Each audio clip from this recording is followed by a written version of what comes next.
যে কিয়ামতের দিনের দরকার ছিল? কিয়ামতের দিনটা না থাকতো তাহলে কোনো জালেমের বিচার হতো না।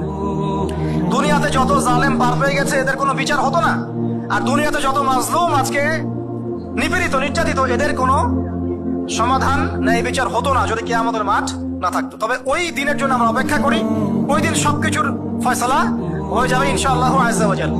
কিভাবে হবে? নবী সাল্লাল্লাহু আলাইহি ওয়াসাল্লাম বলেছেন, একটা শিংওয়ালা ছাগল একটা শিং ছাড়া ছাগলকে যদি অন্যায়ভাবে পুঁতা দিয়ে থাকে, এক্সাম্পল দিচ্ছেন তিনি, তাহলে আল্লাহ রাব্বুল আলামিন কিয়ামতের মাঠে ওই শিংহীন ছাগলকে শিং দিবেন, দিয়ে বলবেন তুমি গুঁতো দিয়ে ওর কাছ থেকে প্রতিশোধ নিয়ে নাও। ন্যায় বিচার কেমন হবে বোঝানোর জন্য এই এক্সাম্পলটা দেওয়া হয়েছে।